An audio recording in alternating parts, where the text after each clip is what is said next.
Good afternoon, everybody. How's it hanging?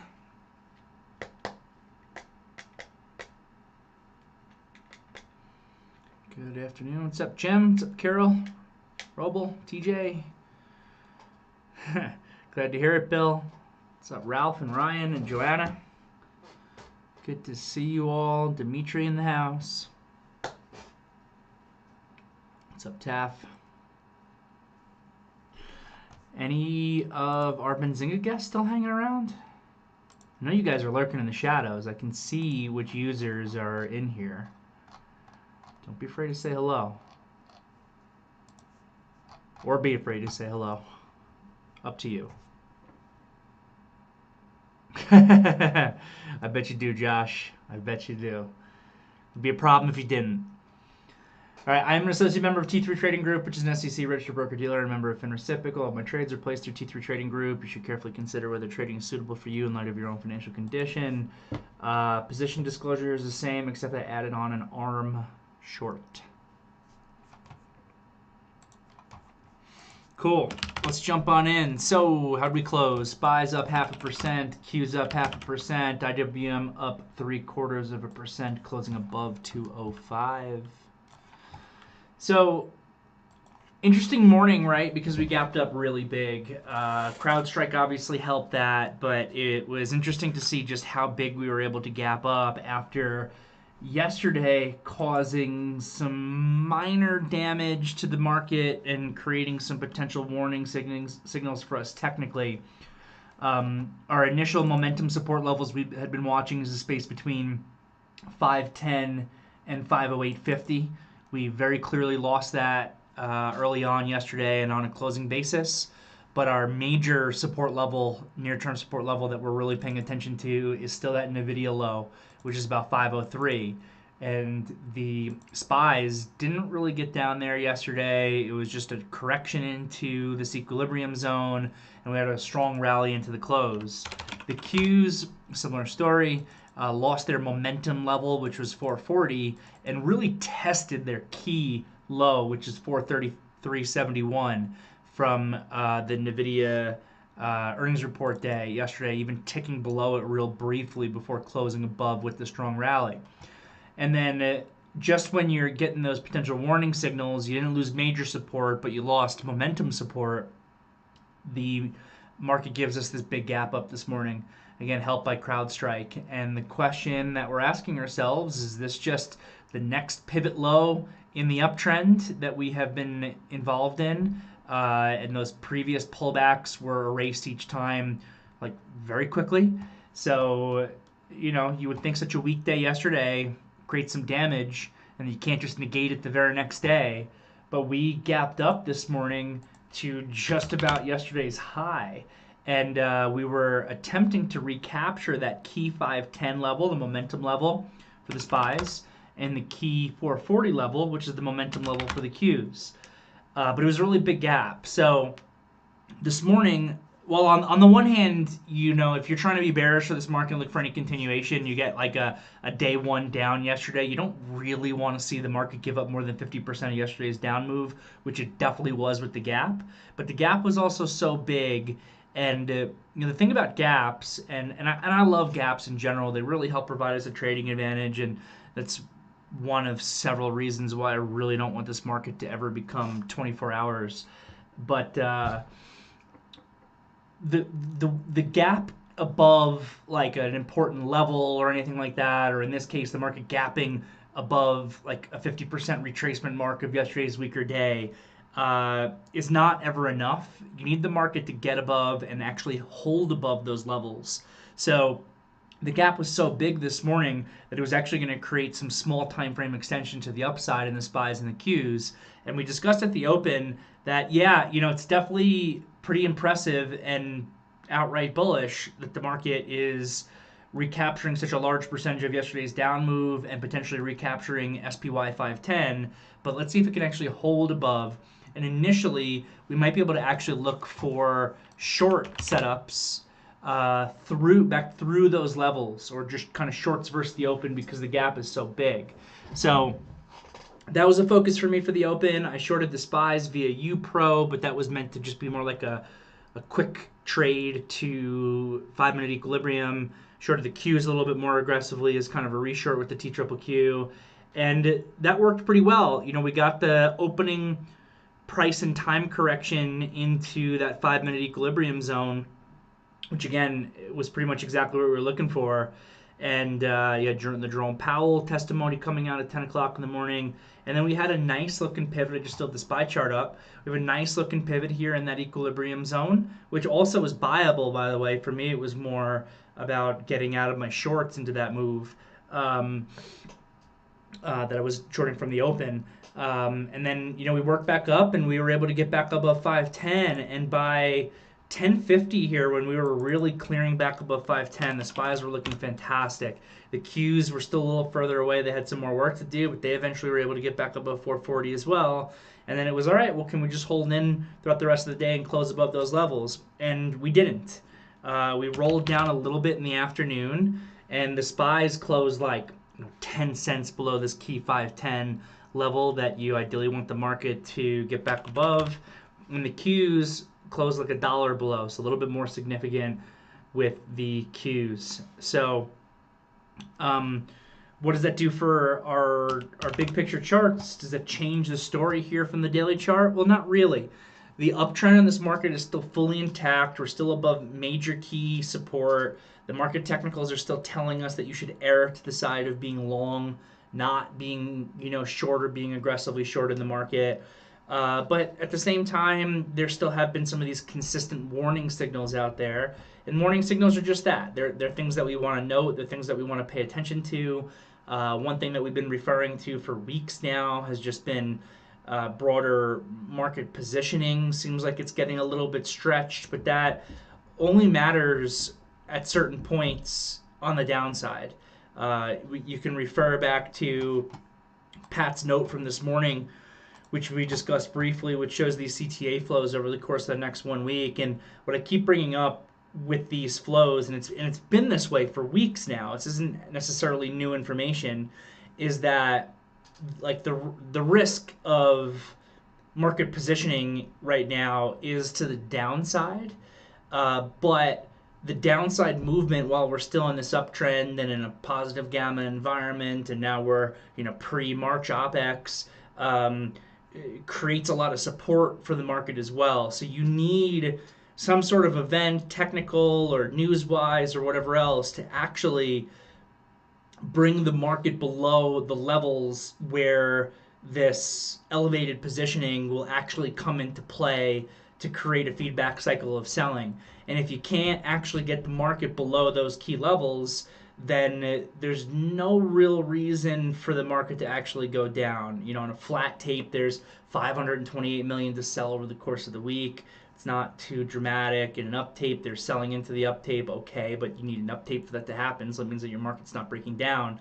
And that's just over the course of this coming week. And you can look at the monthly numbers as well. Like, the risk is to the downside, but you got to break down in order for it to come in. Because if you're able to break down the CTAs, you can get 175 billion to sell, but you have to get through those levels in order for that to happen. And if you don't, the numbers are more muted here, where it's 3.8 billion to sell on a flat tape over the course of the next month, and actually 11.5 billion to buy in an up tape, which again goes to show you that there is still buying to be had and to be done out there. And if the market is able to give its trend continuation, that the uptrend that we are currently in can just continue to last. So kind of my broad game plan, and what I've been trying to emphasize on a day-to-day basis at this point, is we're in an uptrend. We're basically at all-time highs here. Know your key levels to the downside, but assume that the market trend is going to continue until it actually proves that it doesn't. And when and where does it prove that it doesn't? Well, the when I certainly can't tell you. The where, we just need to know those levels. And for the moment, the first level to pay attention to, where we might be able to get more selling to come in the market, is still that 503 area for the SPYs. But I actually think that the bigger selling begins to trigger below 500. So we're in an environment right now, and this is how markets usually work, right? Markets work in feedback cycles. We're in an environment right now where the trend is your friend, and as we're moving higher, the market can easily move higher. But just be prepared if you're getting overly used to dip buying the market, that at a certain point, if the market were to dip, you got to be careful buying. Like, it seems like we're in an environment where you can buy these small dips, like yesterday as an example, still for the moment, but a bigger dip that causes you to really break some support levels and get below the 21 EMA and begin to trigger some of that CTA selling. And if you see the VIX moving higher with it, will trigger potentially even significantly more selling. And small dips are to be bought, big dips are probably to be sold into, is what I'm thinking right now. But for the moment, again, just to repeat myself for the third time, the trend is still higher, and you're better off. You could take the short off the open on a big gap up like today to see if we can trade back through those levels and continue some of yesterday's weakness. But by the end of the day today, when we were able to hold in, it probably would have been a little bit better for the bulls if they could have given you that close above SPY 510. But again, we're just continuing to hold in, and time is really a bull's friend still, because it just satisfies your extension on multiple time frames. Not that we have a lot of extension right now, but on the daily chart, but I'm sure there's some on like a weekly or monthly if we were to look at it. So that is the big picture. As far as trades today, some good stuff, some tough stuff, some other stuff that didn't work out as well. Palantir was a focus today off of its news, and for the 2550 breakout level that we discussed in the morning meeting. Very tricky off the open with the extent of this dip down, but it ended up trading well, closing well. The daily chart still looks phenomenal in that thing. I traded a little bit, made a couple dollars in it. We were looking for Snow to potentially give an RDR today, which it did, but it was also a tricky trade. And this is another one that I was able to make some money in, but didn't really close well enough, I didn't think. So I decided not to keep it.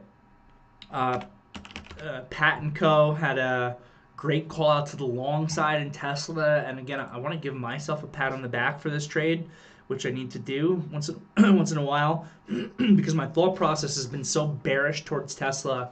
The relative weakness, the continuous bad news. The stock is still, in my opinion, fundamentally expensive at these prices, that I really prefer the short side of the market. But when we saw this volume accelerate through 175, which is a key level, but there was so much extension on the 5-minute, there's still a lot of extension on the daily chart. The credit I want to give myself is to have the mental flexibility, which is something I've struggled with in the past, to actually go long a stock and a name that I'm very bearish in. And that was a really good trade, good call out from Pat on the accelerating volume here. We were able to buy like a 5-minute RDR basically. My price in this was pretty much 174, like 174.04 or something like that versus lows. So, 35 cents worth of risk. Gave myself a target of 179 on that, just because I knew right away this was not going to be something that I was swinging. It was just going to be like a day trade to make myself a few bucks, and that worked perfect. $5 worth of reward on 35 cents worth of risk. So great job to the team on calling that one out. I've also focused a little bit on trying to short ARM today.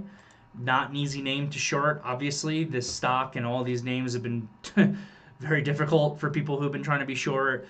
The thought process, though, is that you have this kind of ascending triangle here, but you have this equal to lower high into that 150 area, and then you've actually had some relative weakness over the course of the last couple trading sessions, and that's in conjunction with the fact that we've got the lockup expiration, which I think is on March 12th, which I think is going to be pretty big and potentially have a large effect on the stock.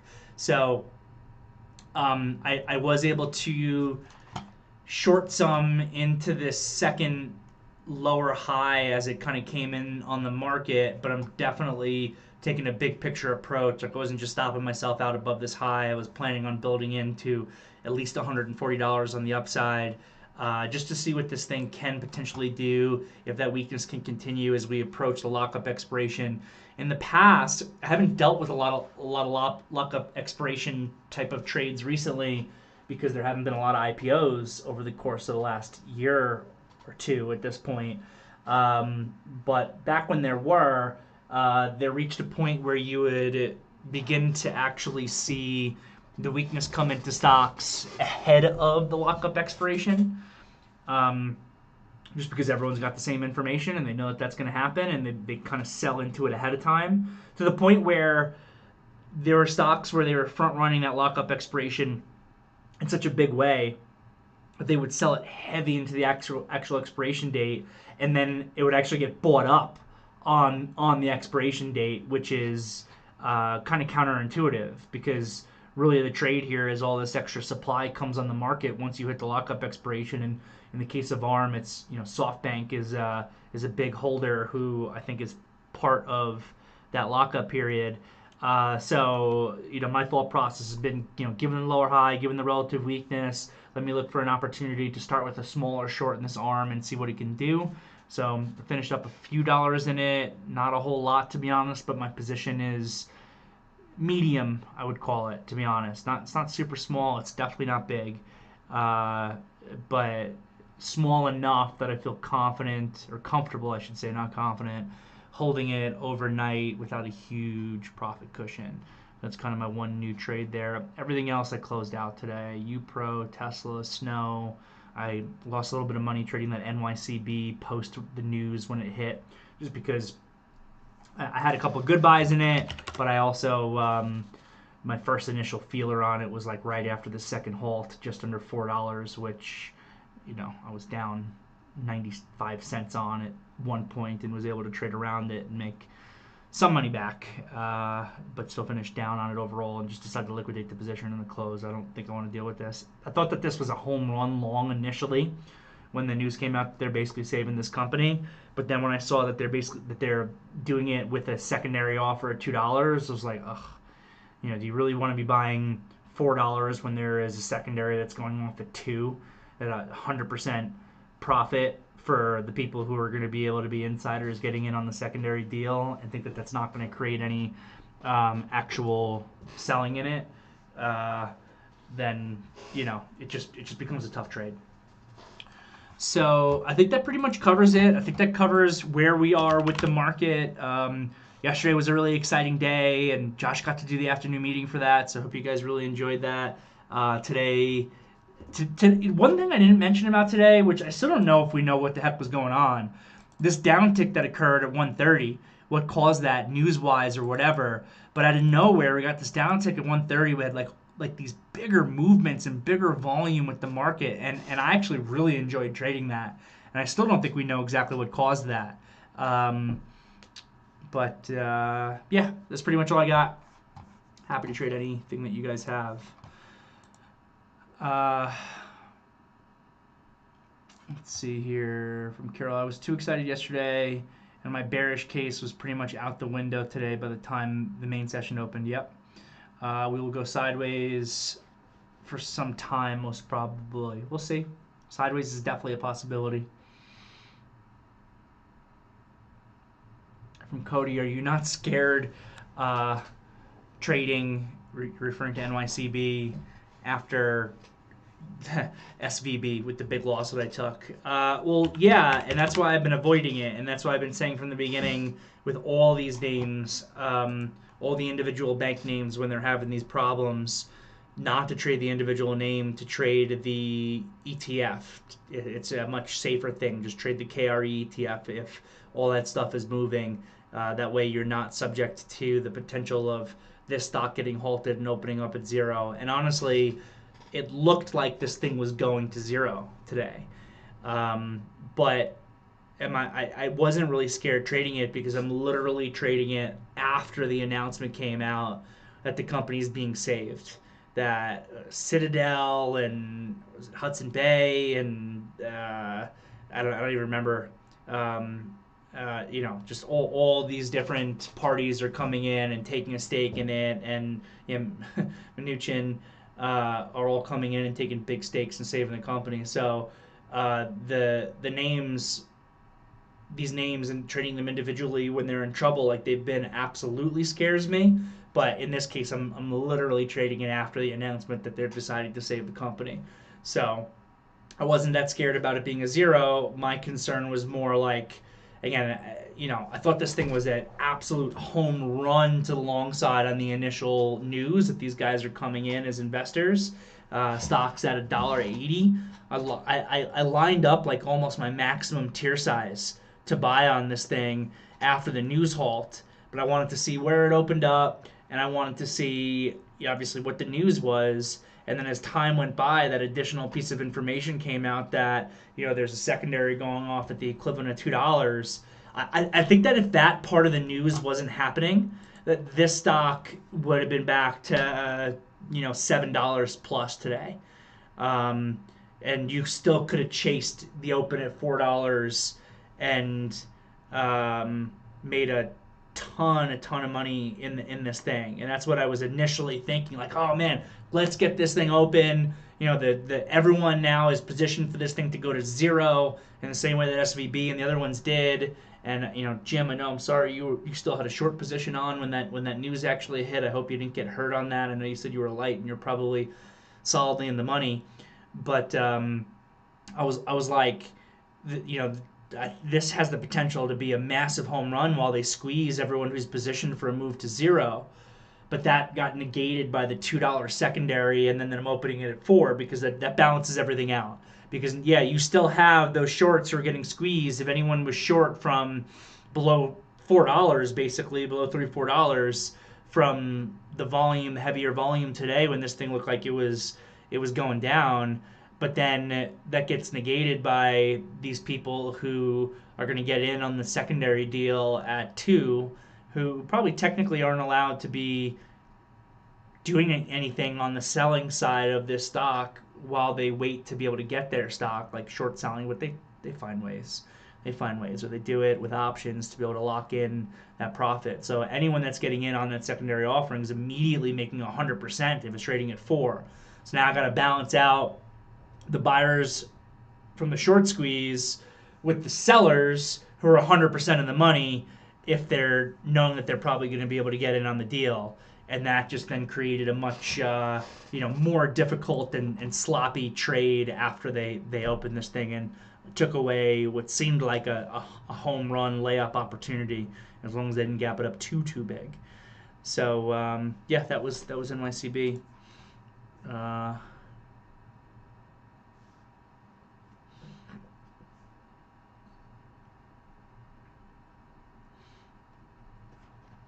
Just scanning through what you just posted there.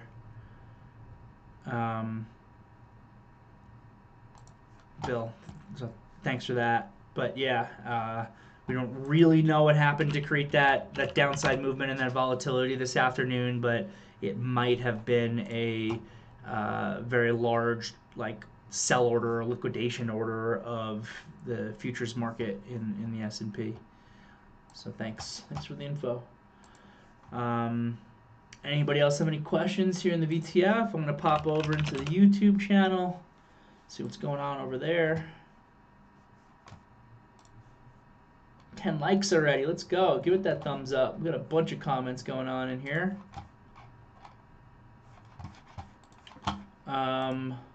Dustin just saying SPXL with a question mark, so I don't really know what you want to know about SPXL, but it's a 3 times leveraged S&P ETF.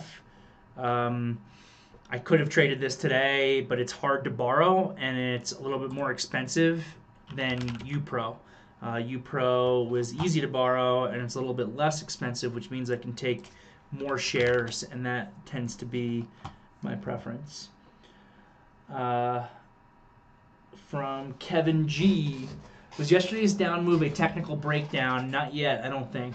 We lost the momentum level, but I wouldn't consider it to be a technical breakdown until we lose that 503 SPY that I was talking about. Or was there more to the pullback? The indexes seemed considerably heavier than expected. It felt like there was more to it. Yeah, so I agree. I didn't do the afternoon meeting yesterday, but it seemed like there was a... Yesterday felt different, didn't it? It really did. And part of that, I think, stemmed from the number that came out at 10, which was the ISM, I think it was the ISM manufacturing number, and it came in light, which you would think that the market would actually interpret that as a positive event because we've become worried again recently about like a second coming of inflation. Um, and you saw the initial uptick happen at 10 a.m. and then the 10:05 candle 100% negated it. And I remember seeing that and I go, oh, this is different.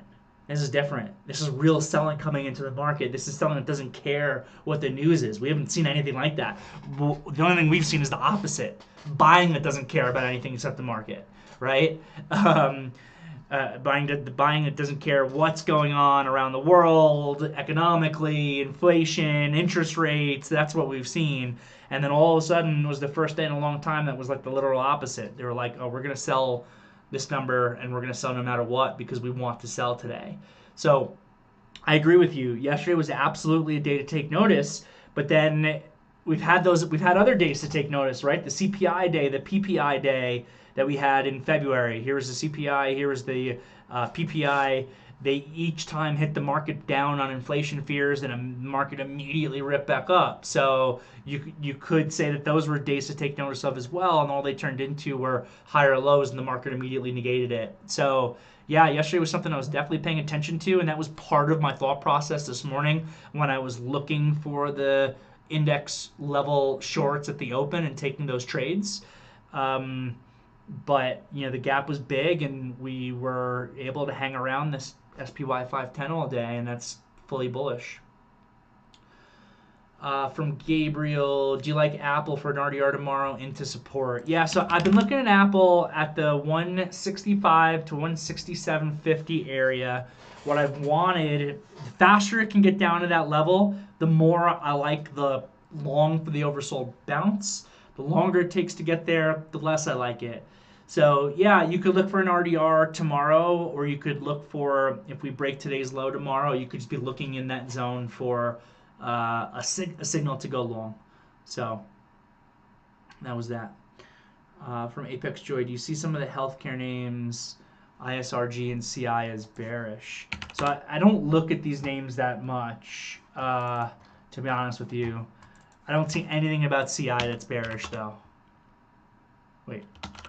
Yeah, see Cigna up 2.5% today. It's a beautiful looking chart. It's in the upper right hand corner. It broke higher off a pivot low today. That thing looks fantastic, to be honest. It does not look like a short to me at all. ISRG, I don't really ever trade this name that much. Also, big picture, a bullish chart, and the trend is still intact. I don't like these last 2 days, though.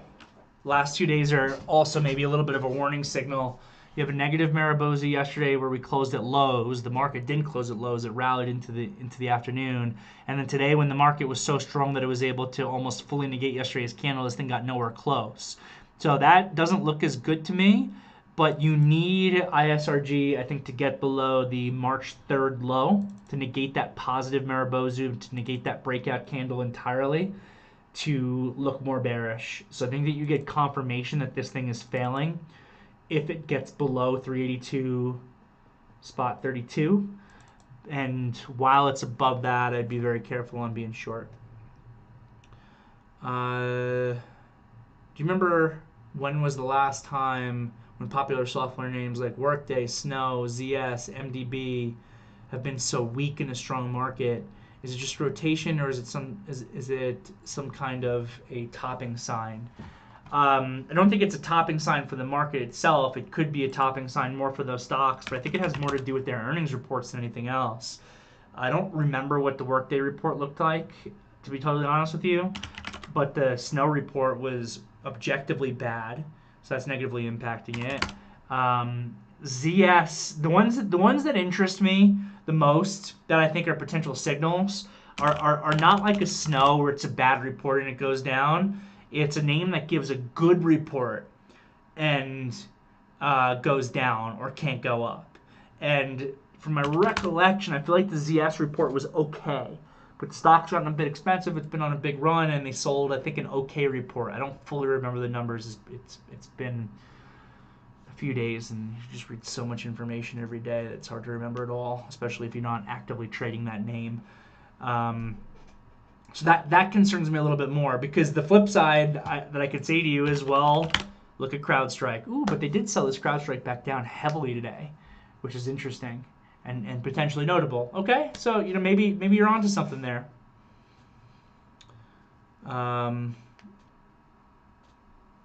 Daddy Trades said is letting me know that SoftBank owns 90% of ARM. So we'll see if they come in as a seller at a certain point at a $24 billion and $56 billion valuation. I don't know what ARM's current valuation is. From Braden, I've been watching these streams every day after work for the last couple of years. I've learned a lot from your analysis and education. I just wanted to say thank you. Well, thank you for tuning in, and don't be afraid to, ever post some comments. I'm always happy to review questions that anyone has because I think by doing that, it benefits everyone who's listening. So glad that you've been listening in. Keep pressing that thumbs up button. From Gabriel, if the market starts losing levels, what do you think of Affirm and Upstart losing recent support levels? I like Upstart more with the bearish earnings gap down. So Affirm has been one that I've been trying to go after on the short side. I was short Affirm all day yesterday, but I didn't keep it. I didn't keep it overnight. I just cleaned everything up. So I've been trying to push this Affirm short. It's like maybe the third time I've tried it. I feel like I keep making money in it, but not having like a significant profit cushion or price cushion to kind of keep it and push it, which actually has worked out for me because I haven't been involved in the bounces. I haven't been short when this thing has bounced back up.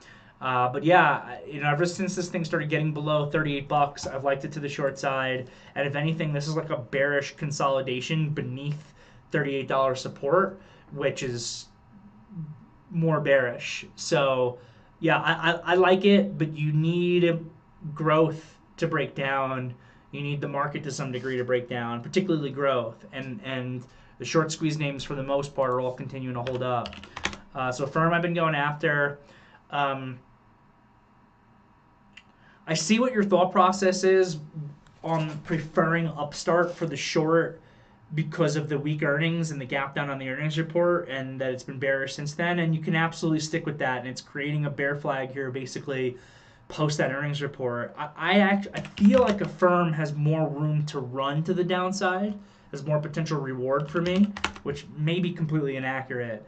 And that's kind of why I've been going after it. I feel like I'm a little later on Upstart because it's already come down since that earnings report. But again, that could be a pretty inaccurate thought process on my end because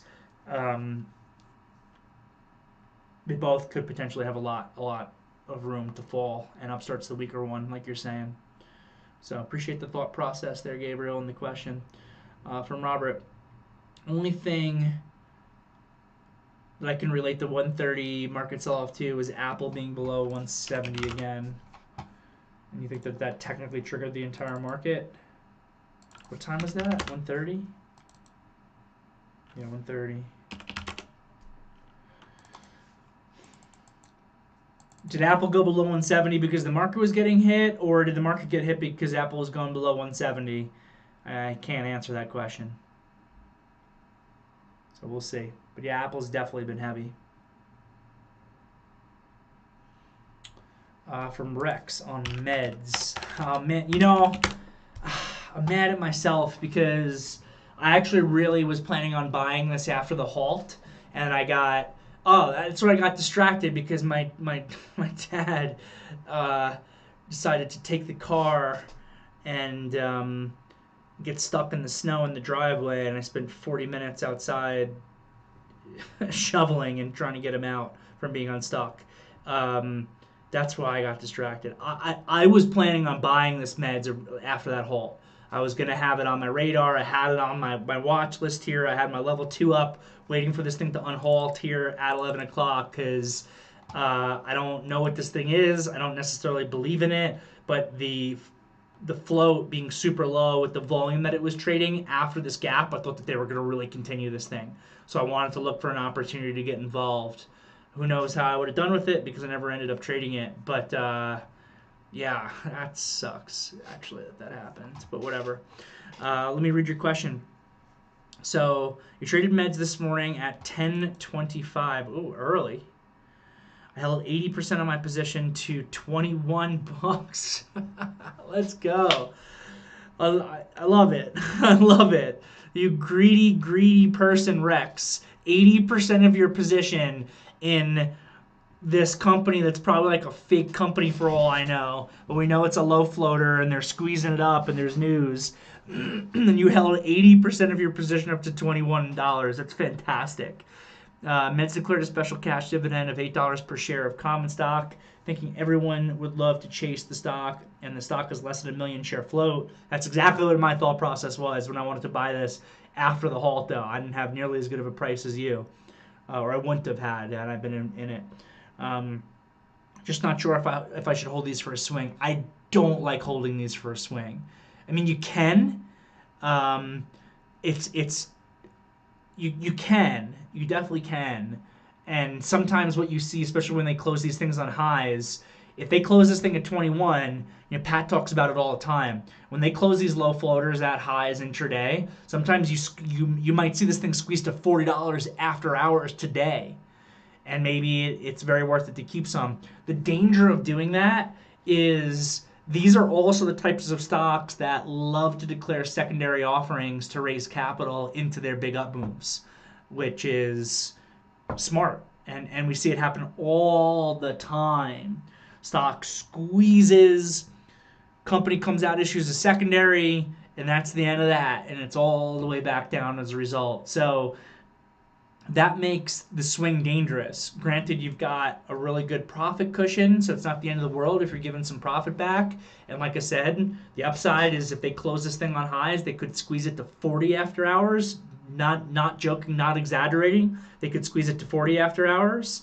And the flip side, though, is if they announce a secondary today after the close, this thing could open up right back down at $12. So that's kind of the trade-off that you're dealing with. The result of that is what I would do is I would see where it closes, because you're going to have a much higher probability of getting that squeeze if they're able to close it on highs, that after-hour squeeze. So I'll see if they can close it on highs or not.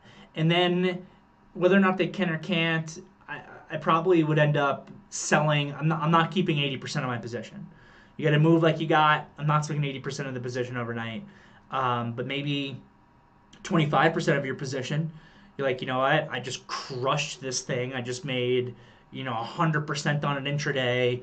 Let me hold 25% of my position in case they continue to rip it at 40. And if I have this 25% of the position and they announce secondary and it gaps down to 10, 11, 12, it's not going to be the end of the world for me. So that's probably how I would approach it. Great trade, Rex. Great question. All right, gang. Well, we'll end it there. Have a wonderful night, and I will see you all tomorrow.